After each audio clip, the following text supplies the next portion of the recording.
Hello everyone, नमस्कार। आपका स्वागत है डॉक्टर वीरपाल सिंह के साथ आज की क्लास में। और आज की क्लास है इंट्रोडक्शन टू एल्केन। जी हाँ, हमने पिछली क्लासेस में भी एल्केन के बारे में बताया है, लेकिन आज हम एल्केन के बारे में विस्तार से चर्चा करने जा रहे हैं। तो आइए देखते हैं हम एल्केन के बारे में।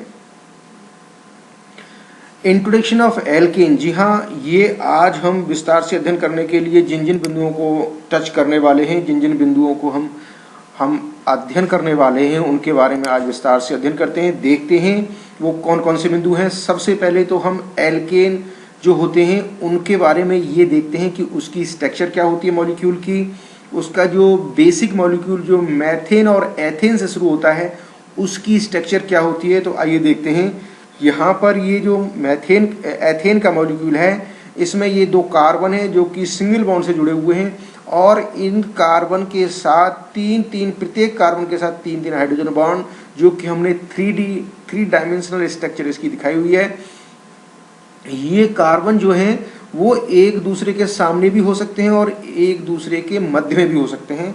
ये डिपेंड करता है rotation toward the carbon carbon single bond. जी हाँ, अब आगे चलते हैं और देखते हैं कि alkanes are written with structural formula that are expanded और कंडेंस। जी हाँ, एल्केन को लिखने के लिए हम दो प्रकार के फॉर्मूला का इस्तेमाल करते हैं, जिसमें कि एक्सपेंडेड फॉर्मूला हो सकता है और कंडेंस फॉर्मूला हो सकता है। तो ये एक्सपेंडेड फॉर्मूला है जो कि ये बताता है कि उसमें कौन कौन से परमाणु और कौन से बॉन्ड से, यानी single bond, double bond, triple bond, किस बॉन्ड से जुड़े हुए हैं। यहाँ पर हम देख रहे हैं कि मैथेन के अंदर 4 हाइड्रोजन परमाणु हैं जो कि सिंगल बॉन्ड से कार्बन से जुड़े हुए हैं। और कंडेंस फार्मूला के अंदर हमने सभी को हम कंडेंस फॉर्म में लिखते हैं, जैसे CH4 ये मैथेन का है। अब हम और भी मॉलिक्यूल्स के बारे में कंडेंस और एक्सपेंडेड फार्मूला के बारे में देखते हैं। तो यहाँ पर देख रहे हैं कि मैथेन ये मॉलिक्यूलर फार्मूला है, एथेन है और ये प्रोपेन है। यहाँ इसका स्ट्रक्चरल जो फॉर्मूले वो दो हैं जिनको कि हम एक्सपेंडेड और कंडेंस फार्मूला कहते हैं, उनको हम देख रहे हैं। मैथेन का ये एक्सपेंडेड है और ये कंडेंस है। यहाँ पर एथेन है, इसका एक्सपेंडेड फार्मूला इस प्रकार है और कंडेंस फार्मूला CH3 इस प्रकार है।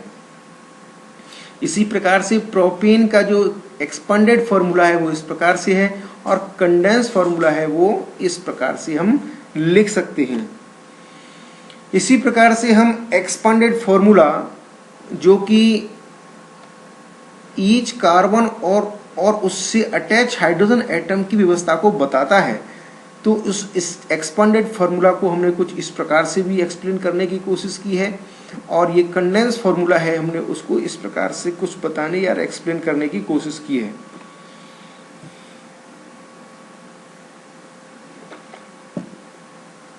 यहाँ पर हम एल्केन के नाम के बारे में, नोमेनक्लेचर के बारे में भी सोच सकते हैं।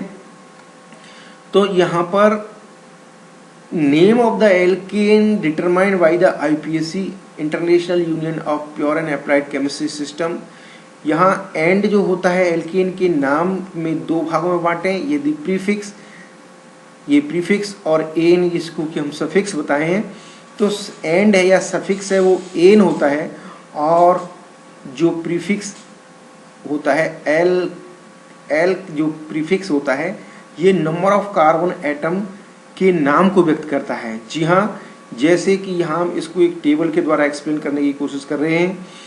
ये नाम है जो number of carbon atom present in the molecule को बताता है, और यहाँ पर ये उसका स्ट्रक्चरल फॉर्मूला बताता है। तो मैथेन, मैथ प्लस एन यानी मैथेन है। मैथ जो है वो नंबर ऑफ कार्बन एटम यानी एक को व्यक्त करता है। एन है वो उसमें कार्बन के मध्य सिंगल बॉन्ड को व्यक्त करता है, और इसका फॉर्मूला इस प्रकार से होगा। यहाँ एथेन है तो एथ number of 2 carbon atom, an present the single carbon carbon bond. तो यहाँ इसका ये फॉर्मूला हो जाएगा। इसी प्रकार से प्रोपेन और ब्यूटेन के लिए भी हमने इनके फॉर्मूले व्यक्त किए हैं। आगे भी हम लगभग 5 से 10 कार्बन के एल्केन के लिए इसी नामांकन पद्धति को एक बार एक्सप्लेन करते हैं, तो उससे हमें एल्केन के नामांकन की ये आयुपेसी पद्धति क्लियर हो जाएगी। तो आइए देखते हैं कि पेंट जो कि प्रीफिक्स होता है वो नंबर ऑफ कार्बन एटम को हमने अलग कलर से दिखाया हुआ है कि नंबर ऑफ कार्बन एटम को शो करता है, और एन है वो सफिक्स जो कि कार्बन कार्बन के मध्य सिंगल बॉन्ड को व्यक्त करता है। तो यहाँ पर 5 कार्बन वाले को पेंट और इसका फॉर्मूला इस प्रकार से है, 6 कार्बन वाले के लिए हेक्सेन और इसका फॉर्मूला इस प्रकार से है, 7 कार्बन वाले एल्केन के लिए हेप्ट प्लस इन हेप्टेन और ये इसका फॉर्मूला हो जाता है। इसी प्रकार से 8 कार्बन एटम वाले को ऑक्टेन और यहाँ पर ये उसका फॉर्मूला हो जाता है। 9 कार्बन वाले के लिए है और डेकेन 10 कार्बन वाले के लिए है। तो ये इस प्रकार से उसके number of carbon atom present in alkane molecule और उसका नाम के बारे में डिटेल सूचना हमने आपको दी है।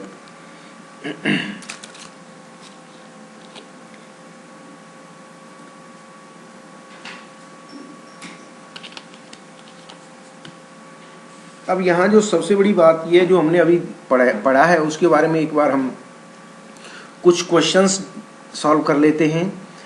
Right A condense formula for this expanded formula and what is the molecular formula, इसका मॉलिक्यूलर फार्मूला क्या होगा और what is it's name.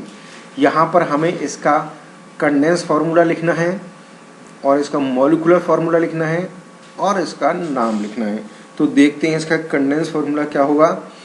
Condense formula तो है CH3 CH2 CH2 CH2 CH3, ना मॉलिक्यूलर फार्मूला है इसका C5H12 और नाम है इसका पेंटेन।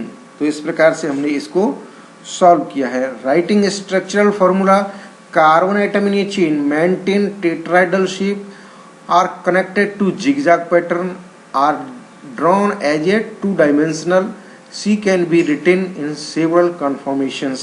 सो यहाँ पर अपन देखते हैं और ब्यूटेन के कुछ structural formula, expanded structural formula for butane इस प्रकार से है। Condense structural formula are represented for butane in such a way, ये स्ट्रेट है और ये इस तरह से है, इस तरह से है, इस तरह से ब्यूटेन, इस तरह से भी ब्यूटेन हो सकता है, इस तरह से ब्यूटेन हो सकता है, इस तरह से भी ब्यूटेन हो सकता है। तो ये इसके कंडेंस स्ट्रक्चरल फार्मूला है। Hexane has 6 carbon atoms and is an alkene with 6 carbon atom in a continuous chain, has a zigzag look because each carbon atom is at the center of a tetrahedron, is represented by a ball and stick model as shown below। आप देख रहे हैं कि ये carbon किस zigzag structure होती है और इस जिगजैग स्ट्रक्चर का कारण है कि ये टेट्राहेड्रल के स्ट्रक्चर में होता है, अर्थात कार्बन एटम है वो सेंटर ऑफ द टेट्राहेड्रन में रहना होता है और ये हाइड्रोजन एटम है। तो आप देख रहे हैं कि हेक्सेन की एक जिगजैग स्ट्रक्चर को।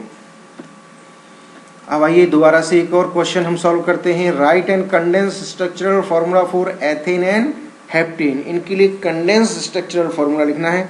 तो देखते हैं, ये एथेन का हो गया CH3 और हेप्टेन का हो गया CH3 CH2 CH2 CH2 CH2 CH2 CH3।